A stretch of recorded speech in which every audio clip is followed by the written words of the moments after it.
Assalamu alaikum.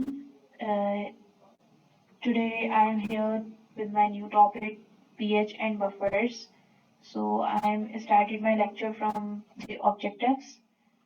So सबसे पहले हम इसमें डिस्कस करेंगे कि pH क्या होता है, pH स्केल क्या है, क्या होती है। इसके अलावा एसिड्स और बेस को डिटेल में हम डिस्क्राइब करूंगी। इसके अलावा बफर एंड बफर सिस्टम को इलैबोरेट करूंगी। नाउ सबसे पहले हम स्टार्ट कर लेते हैं एसिड्स एंड बेसिस से। सबसे पहले एसिड्स हैं।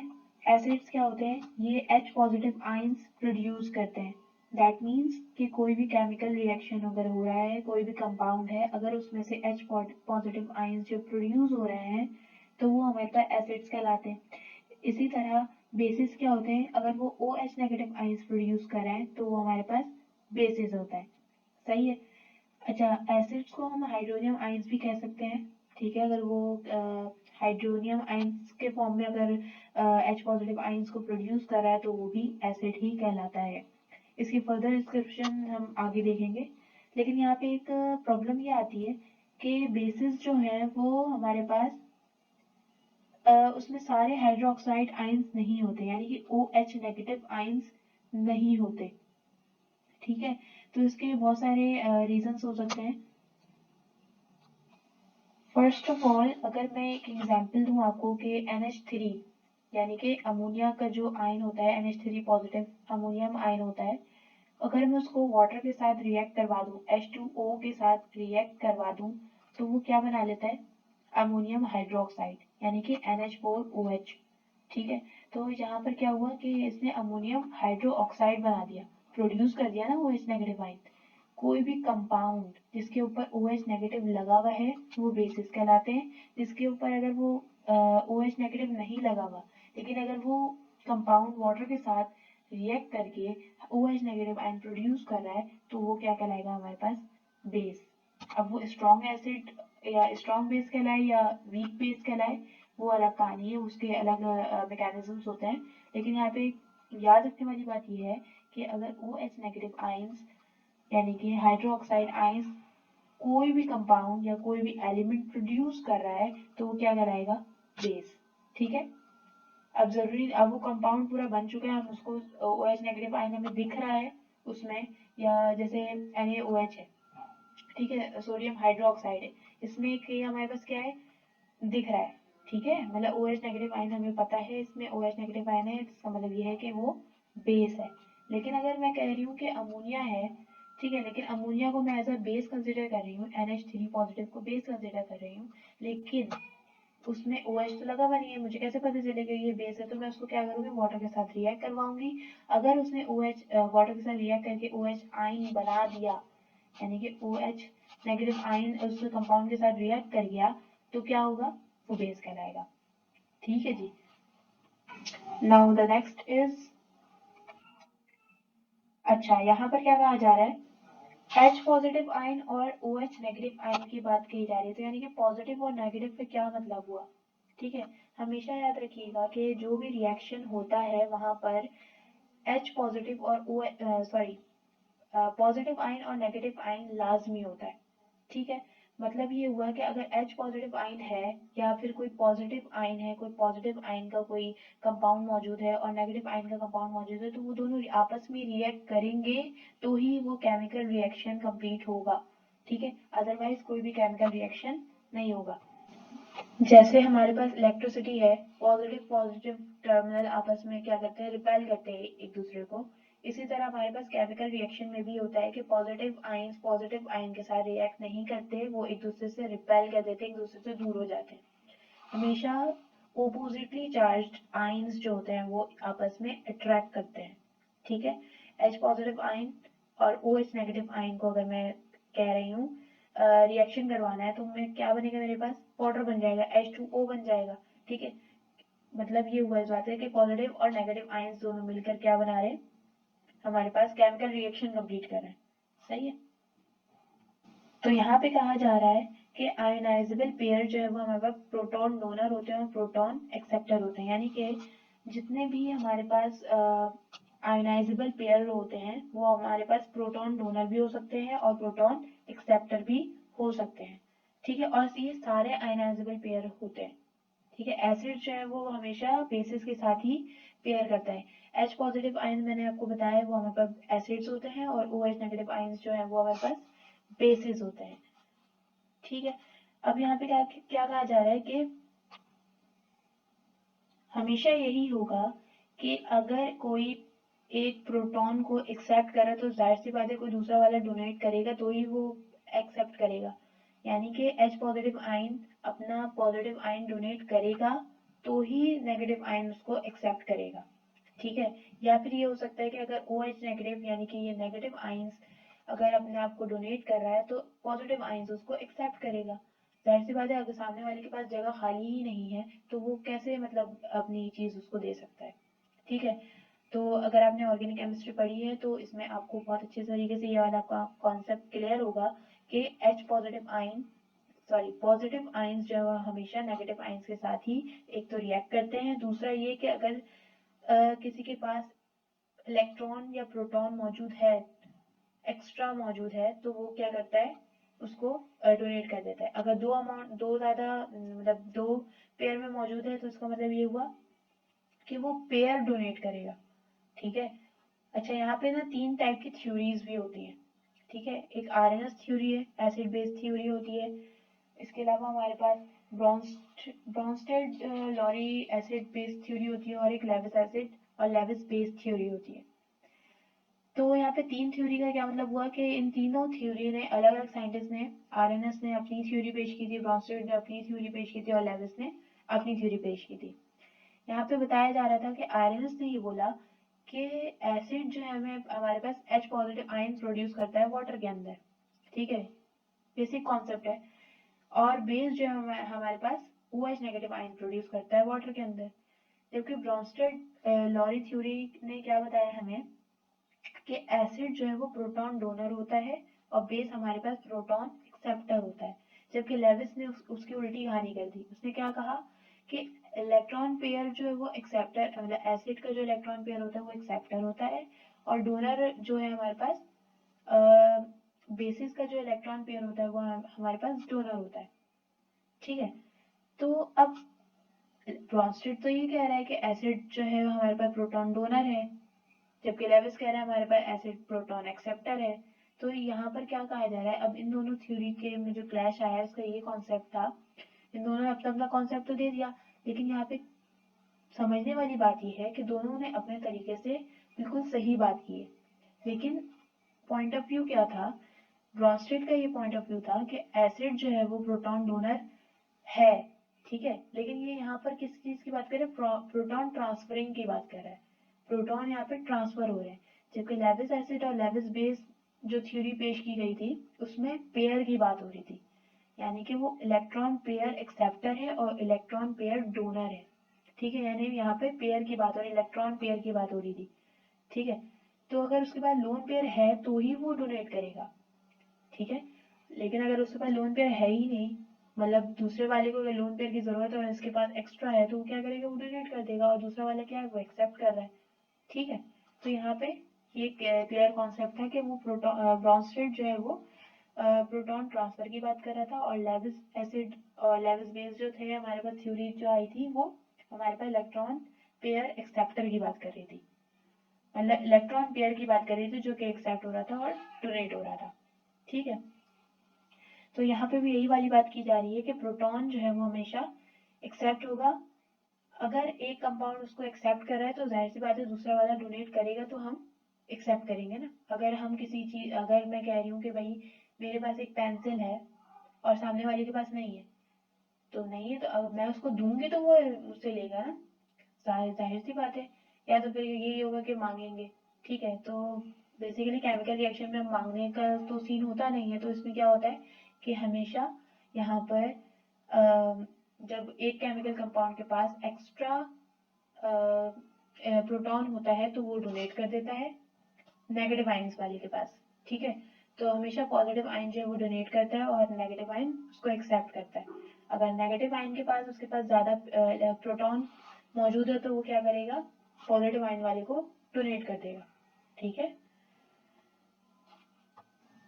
अब यहाँ पर जो है लास्ट पॉइंट ये कहा जा रहा है इसमें ब्रोस्टेड थ्योरी को अगर हम फॉलो करें तो यहाँ पे क्या कहा जा रहा है, एसिड जो है वो प्रोटॉन अवेलेबल होता है, यानी कि जितने भी एसिड्स होते हैं वो प्रोटॉन उनके पास मौजूद होता है, वो डोनेट करेगा। और जो एक्सेप्ट कर रहा है दूसरा वाला जो है कंपाउंड जो कि एक्सेप्ट कर रहा है वो क्या कहलाएगा, कॉन्जुगेट बेस, क्योंकि जाहिर सी बात है एसिड ने डोनेट किया तो वो बेस ही जो है वो उसको एक्सेप्ट करेगा। अब जब बेस यानी कि नेगेटिव आयन उसको जब एक्सेप्ट कर रहा है तो वो क्या कहलाएगा, कॉन्जुगेट बेस कहलाता है। ठीक है, तो नेक्स्ट इज, इसी तरह यहाँ पर क्या कहा जा रहा है कि जब एसिड जो है वो आयनाइज होगा तो हाइड्रोजन आयन बना देता है, और दूसरे बाकी जो मतलब एसिड आयनाइज हुआ इसका मतलब ये है कि वो स्प्लिट हुआ है। यानी कि अगर मैं बात करूं H2SO4 सल्फ्यूरिक एसिड, नाम सुना होगा आप लोगों ने, तो H2SO4 में क्या है, ये स्ट्रॉन्ग एसिड कहलाते हैं, यानी कि इसमें H पॉजिटिव आयन है। ठीक है, लेकिन OH नहीं है यहाँ पर। OH यहाँ पर जो है वो डिसोसिएट हो चुका था, लेकिन अगर हम इसको वाटर के साथ रिएक्ट करवाएंगे तो क्या होगा, ये हाइड्रोक्साइड आयन अलग बन जाएगा और H पॉजिटिव आयन अलग हो जाएगा। ठीक है, तो क्या है यहाँ पर क्या हुआ कि जब एसिड यानी कि H2SO4 को एग्जांपल दे रही हूँ कि अगर H2SO4 को आयनाइज किया जाए तो वहाँ पे क्या होगा, H पॉजिटिव आयन जो है वो हमारे पास एसिड होगा, हाइड्रोजन आयन कहलाएगा, और जो बाकी के जो बच जाएंगे वो हमारे पास कॉन्जुगेट बेस होगा, यानी कि SO4 जब स्प्लिट होता है तो वाटर के साथ अगर स्प्लिट होगा तो वो SO3 नेगेटिव बना देगा और वाटर सेपरेट आउट हो जाएगा, H3O सेपरेट आउट हो जाएगा हमारे पास। तो यहाँ पर क्या है, जो SO3 नेगेटिव था वो हमारे पास कॉन्जुगेट बेस बना दिया। अब यहाँ पे SO3 मैंने आपको पहले भी बताया था कि OH नेगेटिव आयन जरूरी नहीं है, अगर वहाँ पे OH नेगेटिव लगा हुआ है तो वही वो बेस कहलाएगा। ठीक है, अगर उस किसी के ऊपर नेगेटिव साइन लगा हुआ है, आपको पता है H जो हमेशा सिंगल H जो होता है हमारे पास पॉजिटिव आयंस होते हैं। ठीक है, तो जो दूसरा वाला कंपाउंड जो उसके साथ अटैच था ऑब्वियसली वो बेस था। ठीक है, तो इसी तरह नीचे एग्जांपल ली गई है नाइट्रिक एसिड की, HNO3 जिसका केमिकल फॉर्मूला होता है। तो जब वो टूटेगा तो H पॉजिटिव आयन जो था, यानी कि यहाँ पे HNO3 है ना, तो H पॉजिटिव है, NO जो है NO3 जो है हमारे पास नेगेटिव है। तो जब वो टूटा तो हाइड्रोजन आयन अलग हो गया, यानी कि वो एसिड अलग हो गया, और दूसरा क्या बचा, नाइट्रेट आयन बना। ठीक है, यानी कि वो बेस है। ऑब्वियसली जब पॉजिटिव आयन अलग हुआ तो NO3 क्या था, नेगेटिव आयन था, वो सेपरेट आउट हो गया। तो यहाँ पे क्या करते हैं, जैसे ही हाइड्रोजन सिंगल फॉर्म में मौजूद होता है, यानी कि H पॉजिटिव आयन सिंगल हो जाता है, अलग हो जाता है, स्प्लिट हो जाता है, तो वो फौरन से वाटर के साथ, वाटर मॉलिक्यूल के साथ अपनी केमिकल रिएक्शन करवा लेता है और फौरन से हाइड्रोनियम आयन बना देता है। ठीक है, H3O नेगेटिव आयन बना लेता है। ठीक है, तो नेक्स्ट क्या है हमारे पास, जब नाइट्रेट आयंस जो है कॉन्जुगेट बेस थे हमारे पास हाइड्रोजन आयन के। ठीक है, तो second part of this reaction क्या है, वाटर हमारे पास क्या कहलाया, बेस कहलाया। ठीक है, जैसे अगर हम इसको नाइट्रिक ऑक्साइड को हमने सॉरी नाइट्रिक एसिड को हमने जब स्प्लिट करवाया, वाटर के साथ जब रिएक्ट करवाया, नाइट्रिक एसिड जो था हमारे पास प्रॉपर स्ट्रॉन्ग एसिड था, क्योंकि वो जाहिर सी बात है पूरा अलग एक कंपाउंड है। वाटर हमारे पास क्या होता है, बेस होता है, न्यूट्रल होता है।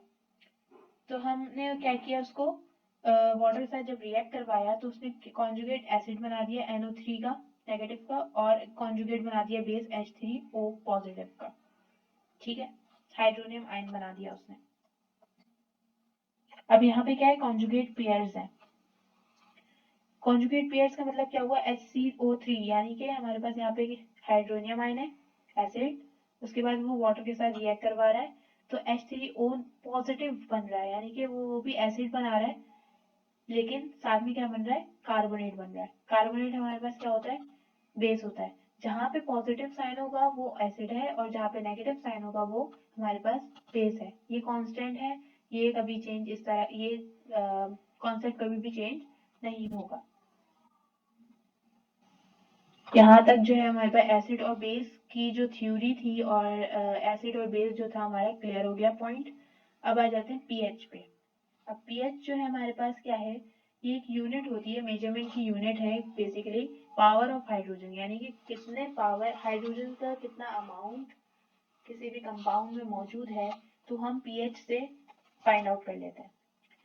अच्छा, इसको डिफाइन किस तरह किया जाता है कि negative logarithm of hydrogen ion activity, ये कांस्टेंट है, ये कभी चेंज नहीं होगा, यही फॉर्मूला होता है इसका। ठीक है, negative logarithm of hydrogen ion, ठीक है, ये हमारे पास पीएच का हमेशा फॉर्मूला रहेगा।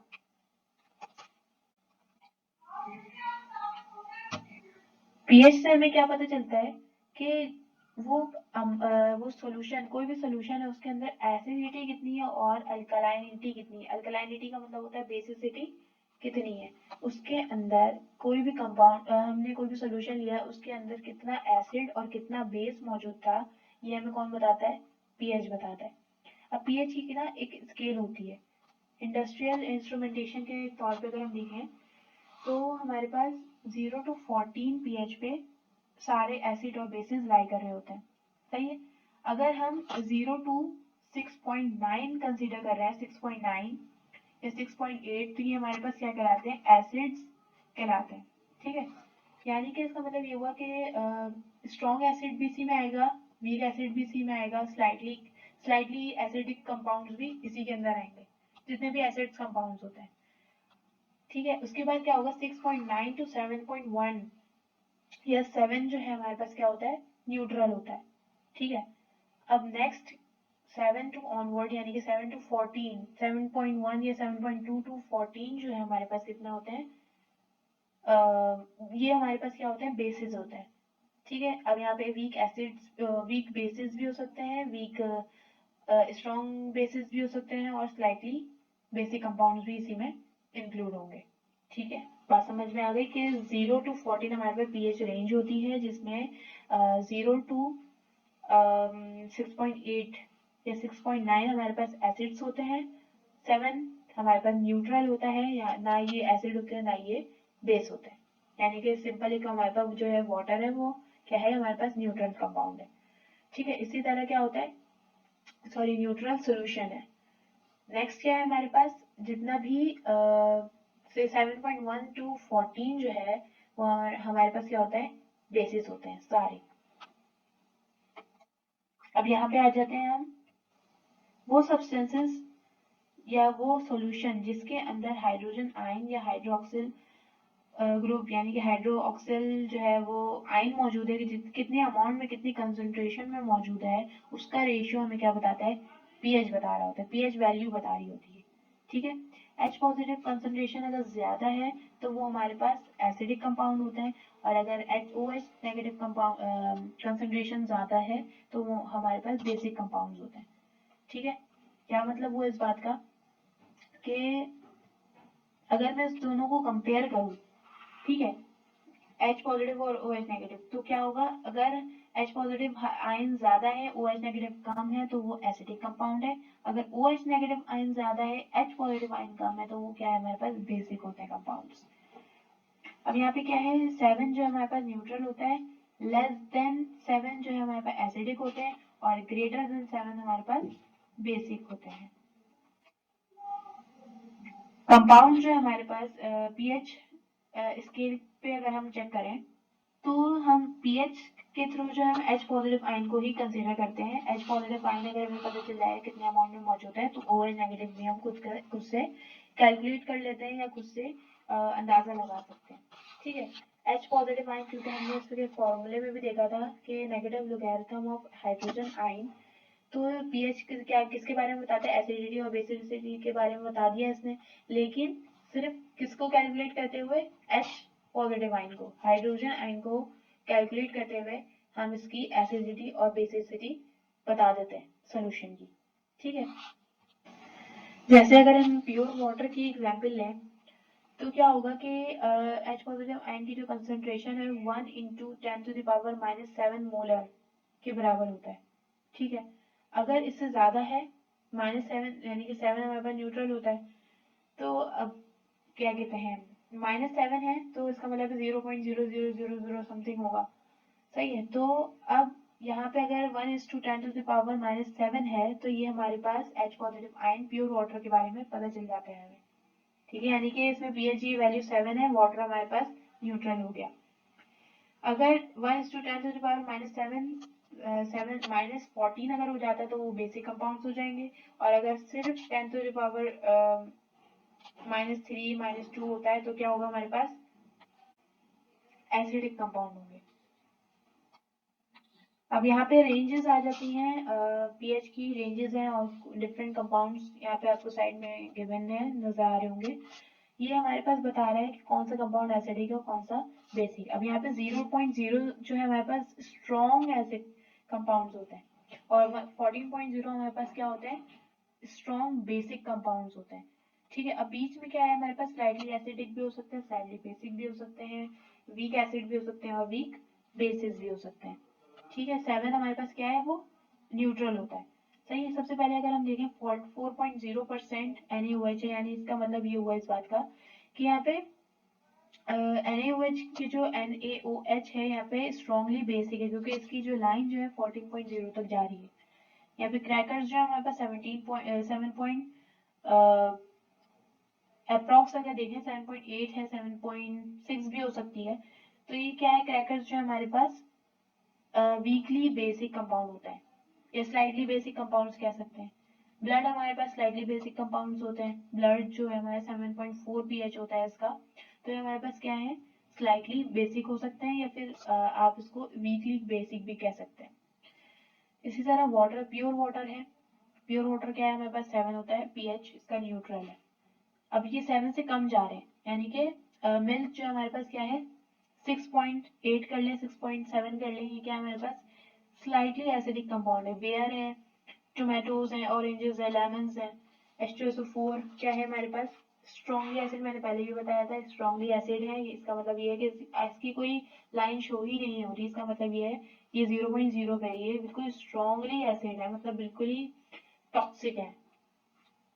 ठीक है, अच्छा यहाँ पे एक क्वेश्चन अराइज होता है, मुझे आप लोग ये बताइएगा कि कभी भी कहीं पर अगर कोई एसिड गिर जाता है, स्ट्रॉन्गली एसिड जो कि बहुत ही टॉक्सिक होते हैं, अगर हमारी स्किन पे लग जाए या अगर हमारे कपड़े पे भी गिर जाए तो क्या होता है, फौरन से वो चीज़ खराब हो जाती है, डैमेज हो जाती है। इवन हमारे स्किन पे भी अगर एसिड हाईली एसिडिक यानी कि स्ट्रॉन्गली एसिडिक कंपाउंड अगर गिर जाए तो वो पूरा हिस्सा जो है हमारे जिस पार्ट पे अगर वो गिरा है तो वो पूरा बर्न कर देता है, पूरा बर्न यानी कि समझ लें आर पार कर देगा।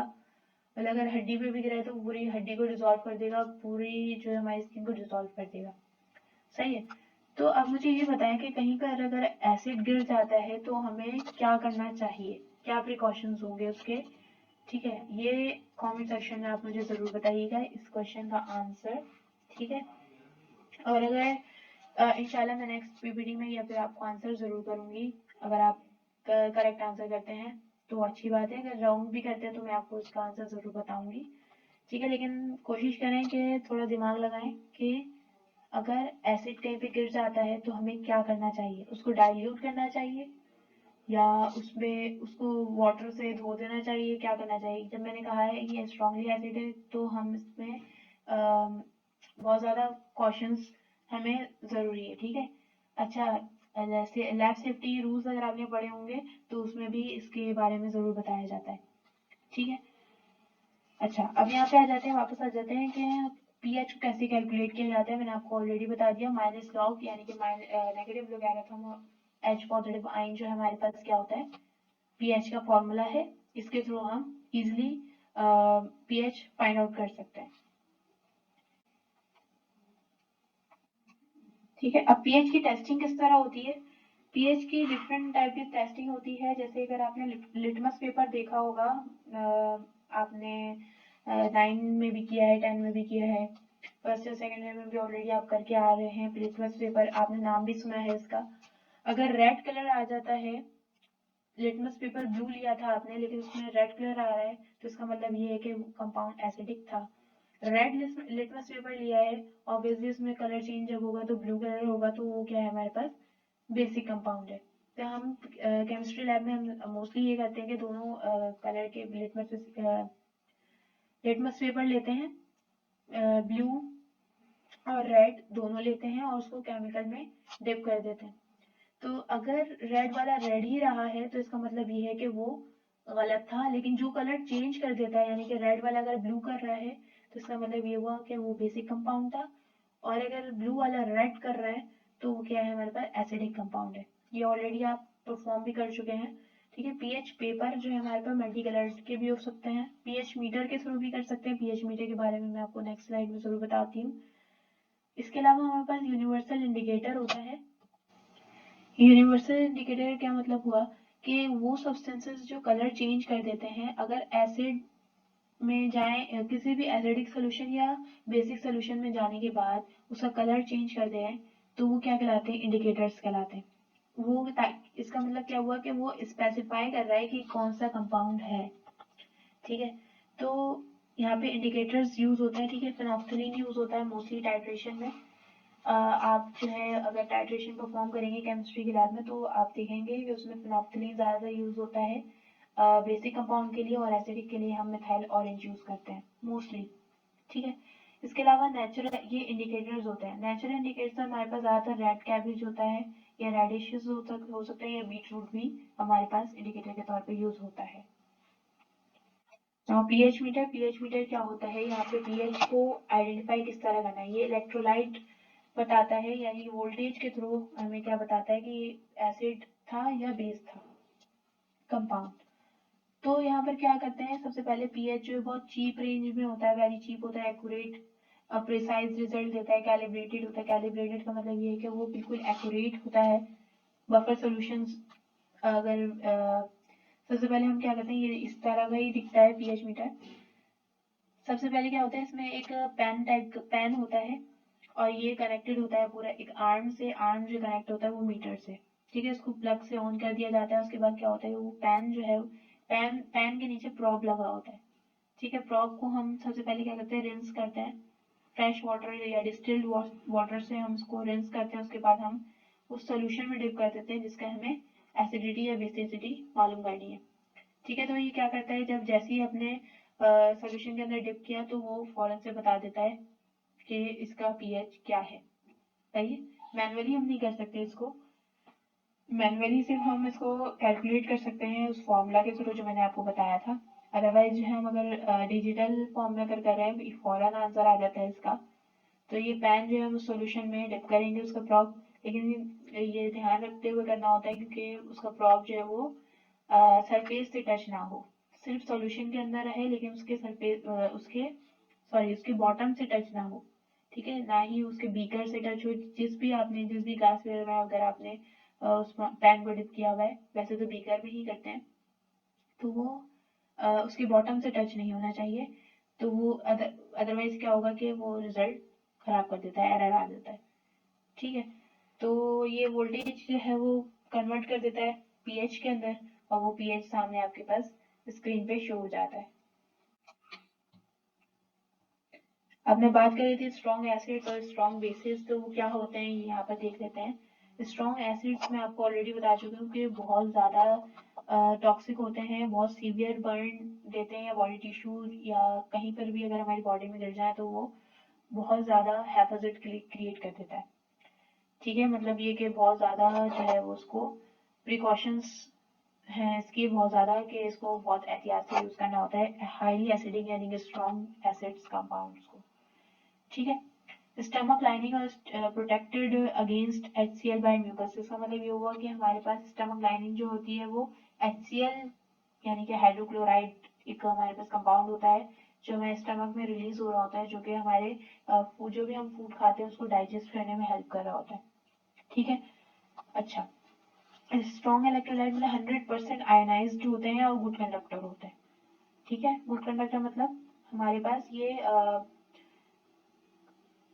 इलेक्ट्रिसिटी को बहुत ज्यादा जो है वो एब्जॉर्ब कर लेते हैं। नाउ डिसोसिएशन वाटर, अगर क्या होता है स्ट्रॉन्ग एसिड्स को अगर वाटर के साथ रिएक्ट करवाया जाए तो ये ज्यादातर पोलर कोवलेंट मॉलिक्यूल्स होते हैं, तो ये जल्दी रिएक्ट नहीं करते। जैसे अगर HCl है, HNO3 है, इसके बारे में हम पहले भी जिक्र कर चुके हैं। नाइट्रिक ऑक्साइड है, नाइट्रिक एसिड है, हाइड्रोक्लोराइड क्लोरिक एसिड है, और सल्फ्यूरिक एसिड है। तो ये H पॉजिटिव ये स्प्लिट तो हो जाते हैं, लेकिन ये वाटर के साथ जल्दी रिएक्ट नहीं करते, पहले ये स्प्लिट होते हैं उसके बाद ही ये वाटर के साथ रिएक्ट करते हैं, अदरवाइज ये डायरेक्ट रिएक्ट नहीं करते।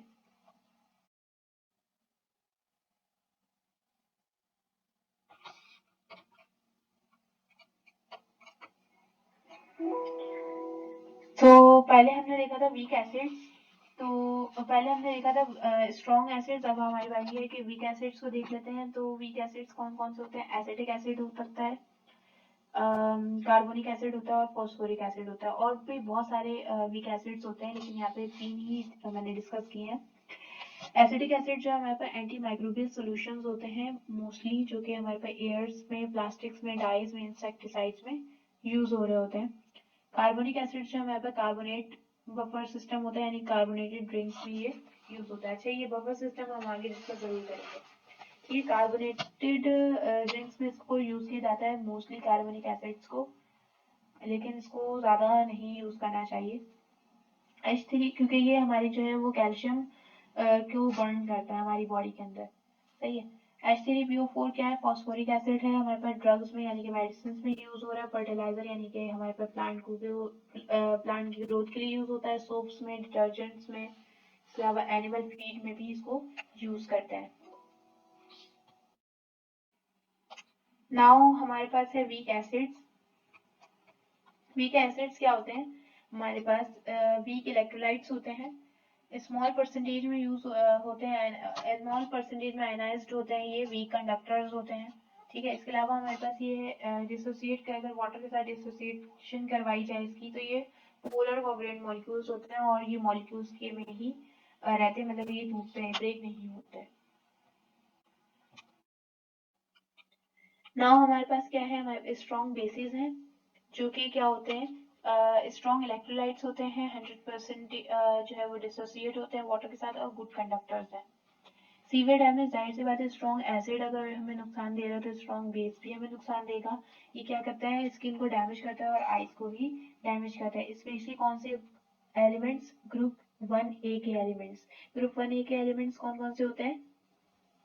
अगर आपने पीरियोडिक टेबल देखा हो पहले कभी, तो आपको पता होगा कि 1A एलिमेंट को हम अल्कली मेटल्स भी कहते हैं, यानी कि उसमें hydrogen, lithium, sodium, potassium, rubidium, caesium और फ्रेंशियम जो है हमारे पास ग्रुप 1A एलिमेंट्स में आ रहे होते हैं। अब हम वीक बेसिस देख लेते हैं। वीक बेसिस भी वीक इलेक्ट्रोलाइट्स होते हैं, ये OH नेगेटिव आयंस में नहीं होते, और वाटर के साथ जब रिएक्ट करते हैं तो small number of OH negative ion को ये प्रोड्यूस कर रहे होते हैं, सही है। अब वाटर के साथ अगर इसका रिएक्शन देखा जाए तो अमोनिया को अगर वाटर के साथ, ये मैंने पहले भी आपको बताया था, अमोनिया को अगर वाटर के साथ रिएक्ट करवाया जाए तो हम अमोनियम हाइड्रोक्साइड बनाते हैं ये, ठीक है। NH4 पॉजिटिव यानी कि अमोनियम, और OH नेगेटिव हाइड्रोक्साइड, ठीक है।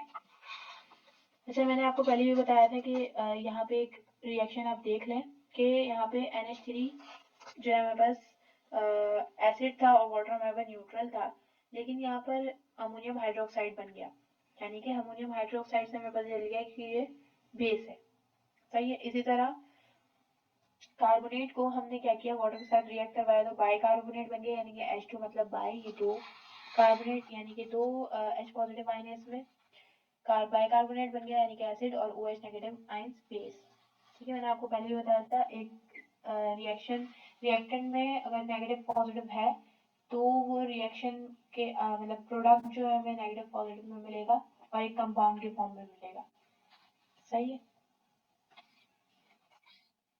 अब आ जाते हैं बफर सॉल्यूशन में। बफर सॉल्यूशंस क्या होते हैं हमारे पास के बफर, जो भी सॉल्यूशन होता है वो क्या करता है? अगर किसी भी सॉल्यूशन के यानी कि एसिड या अल्कली में अगर इसको स्मॉल क्वांटिटी में ऐड किया जाए तो ये पीएच चेंज को रेजिस्ट करता है, सही है। पीएच चेंज को रेसिस्ट कर देता है। इसकी आगे भी चीजें देख लेंगे हम। बायोलॉजिकल यूज क्या है इसका कि स्लाइवा में, स्टमक में और ब्लड में जो ये कांस्टेंट रेट में मौजूद होता है बफर, ठीक है, और प्रॉपरली वर्क कर रहा होता है। अगर हम पीएच को ब्लड पीएच अगर हमारा 0.5 हो जाए तो क्या हो जाएगा? अनकॉन्शियसनेस हो जाएगी, यानी कि बेहोशी की हालत हो जाएगी। इसके अलावा कोमा की कंडीशन हो सकती है, ठीक है। मोस्टली एंजाइम्स जो है क्या करते हैं, वो एक्ट कर रहे होते हैं पर्टिकुलर पीएच पे, यानी कि ऑप्टिमल पीएच का मतलब ये होता है कि जो उसका पीएच है उसी ही पीएच पे वो एक्ट करेगा, अदरवाइज वो एक्ट नहीं करेगा। अब बफर सिस्टम देख लेते हैं। बफर सिस्टम क्या होता है, 3 टाइप्स के बफर सिस्टम होते हैं। ब्लड बफर सिस्टम होता है, रेस्पिरेटरी बफर सिस्टम होता है, किडनी बफर सिस्टम होता है। ठीक है। तो बाइकार्बोनेट बफर सिस्टम ये उसी की टाइप्स हैं, सब टाइप्स हैं। बाइकार्बोनेटेड बफर सिस्टम क्या करते हैं, इनका मेन फंक्शन होता है ब्लड के अंदर, इनका मेन रोल क्या है कि ये एसिड की फॉर्मुलेशन करते हैं, यानी फॉर्मेशन करते हैं स्टमक में और न्यूट्रलाइज कर देते हैं काइम को। जो स्मॉल इंटेस्टाइन में आपको याद होगा कि स्मॉल इंटेस्टाइन में काइम जो है वो स्टमक के थ्रू प्रोड्यूस हो रहा होता है, उसको न्यूट्रलाइज करते हैं, उसके पीएच को न्यूट्रलाइज करते हैं। जाहिर सी बात है, आपको पता है स्टमक में HCl रिलीज हो रहा है मुसलसल, स्ट्रॉन्ग एसिड है वो। तो और वो किस लिए यूज होता है कि हमारे जो फूड है वो उसको डाइजेस्ट करने में हेल्प कर रहा है। तो अब वो डाइजेस्टेड फूड जो था, सॉरी, जो हमारा फूड जो डाइजेस्ट हो रहा था वो क्या है, जब वो स्मॉल इंटेस्टाइन में जाएगा तो हमारे स्मॉल इंटेस्टाइन की जो लाइनिंग होती है वो इसको इस एसिडिक एनवायरनमेंट को बेयर नहीं कर सकती। तो वो क्या करता है, जैसे ही स्टमक में हमारा खाना जो है वो डाइजेस्ट जब हो जाता है, हमारा फूड डाइजेस्ट हो जाता है, तो वो स्मॉल इंटेस्टाइन में जाने से पहले पीएच उसको न्यूट्रलाइज कर देता है ताकि वो हमारी स्मॉल इंटेस्टाइन की लाइनिंग जो है वो डैमेज ना हो। सही। और ये कौन कर रहा है, ये बाइकार्बोनेटेड बफर सिस्टम कर रहे होते हैं, ये हमारी बॉडी में नेचुरली मौजूद है। अच्छा, ये मैनेज क्या करते हैं, एसिड बेस इम्बैलेंसेस को भी मैनेज कर रहे होते हैं। मतलब ये हुआ कि अगर हमारी बॉडी के अंदर इलेक्ट्रोलाइट इम्बैलेंस हो जाता है, यानी कि डायरिया की कंडीशन अगर हो जाती है, तो अगर हमारी अमाउंट ये बफर, ये बाइकार्बोनेटेड बफर जो अगर हमारी बॉडी में रिलीज नहीं हो पा रहा, जिसकी वजह से डायरिया की कंडीशन हो जाती है, तो इसकी वजह से हम क्या करते हैं, ORS ले लेते हैं, या फिर जो है वो सप्लीमेंट्स ले लेते हैं, या ड्रिप्स लगा लेते हैं। ठीक है। और वो ड्रिप्स भी क्या होते हैं, वो भी बफर्स ही होते हैं। और ये क्या करता है, जो एक्सेस कार्बन डाइऑक्साइड जो हमारी बॉडी में as a by product produced हो गया या रिलीज हो गया था, वो सेलुलर रेस्पिरेशन के थ्रू रिमूव आउट कर लेते हैं या फिर उसको मैनेज कर लेते हैं। प्रोटीन बफर सिस्टम में क्या होता है कि प्रोटीन बफर सिस्टम जो है हमारे पास मोस्टली जो है वो मोस्ट इम्पॉर्टेंट होते हैं, और ये बॉडी फ्लूइड में पाए जा रहे होते हैं। सही है। तो ये क्या कर रहा है, प्रोटीन बफर्स जो है वो इंट्रासेलुलर या एक्स्ट्रासेलुलर में एक्ट कर रहे होते हैं, यानी कि ज्यादातर ये होता है, उनका मेन फोकस क्या होता है, इंट्रासेलुलर में ही वर्क करना है, जैसे कि हीमोग्लोबिन। ठीक है। प्रोटीन जो है वो इंट्रासेलुलर का मतलब ये हुआ कि सेल के अंदर। ठीक है। अच्छा, प्रोटीन बफर जो हमारे बेसिक ग्रुप भी हो सकते हैं और एसिडिक प्रोटीन बफर्स ग्रुप भी हो सकते हैं, जो कि हाइड्रोजन आयंस को डोनेट करने में या डिप्लीट करने में हेल्प कर रहे होते हैं। सही है। तो और ये क्या करते हैं, मेंटेन कर देते हैं ब्लड के पीएच को 7.4 पे। ये मैंने आपको पहले भी बताया था, 7.4 ब्लड का पीएच होता है, जो कि ये प्रोटीन बफर सिस्टम जो है उसको मेंटेन कर रहा है। फॉस्फेट बफर सिस्टम क्या है हमारे पास, फॉस्फेट बफर सिस्टम जो है वो 2 आयंस में कंप्राइज किए जाते हैं, जैसे कि हाइड्रोजन फॉस्फेट आयंस और डाई हाइड्रोजन फॉस्फेट आयंस में। ठीक है। अच्छा, अगर पीएच ब्लड का पीएच 7.4 से ड्रॉप होता है, तो H पॉजिटिव आयंस जो है ब्लड स्ट्रीम के अंदर इंक्रीज होने शुरू हो जाते हैं। जब हाइड्रोजन फॉस्फेट आयन क्या करता है, एक्सेप्ट कर लेता है सारे एडिशनल जितने भी H पॉजिटिव आयंस थे, उसको एक्सेप्ट कर लेता है, यानी कि एब्जॉर्ब कर लेता है और रीस्टैब्लिश करता है, ताकि वो उसका इक्विलिब्रियम मेंटेन हो सके। सही। इसी तरह अगर OH नेगेटिव आयन की कंसंट्रेशन ज्यादा हो रही है, तो भी यही होगा, H पॉजिटिव आयंस जो है वो रिलीज होने लगेंगे, ताकि उसको 7.4 तक उसको मैनेज किया जा सके। लेकिन H पॉजिटिव आयन अगर डिक्रीज हो रहा है, तो भी क्या करता है, phosphate di hydrogen phosphate buffer जो है वो एक्टिवेट हो जाते हैं और वो पीएच के लेवल को मेंटेन कर देते हैं ब्लड के। ठीक है। तो that's all from my lecture. Thank you. If you have any query regarding this lecture, then you can comment on the comment section. I will definitely answer you. Thank you. And also please answer आप जरूर कीजिएगा उस question का जो मैंने आपसे किया था कि अगर एसिड कहीं पर गिर जाता है जो कि स्ट्रॉन्ग एसिड जो कि हमारी बॉडी के लिए नुकसान कर सकता है, या किसी भी चीज़ पे अगर वो गिर जाए तो उसको ख़राब कर सकता है, और अगर वो फैल जाए तो भी कोई चीज़ डैमेज हो सकती है। तो वो अगर एसिड फर्श पे गिर जाए या कहीं पे गिर जाए तो हमें क्या करना चाहिए? तो काइंडली आप इसका आंसर जो है वो कमेंट सेक्शन में ज़रूर बताइएगा। Thank you.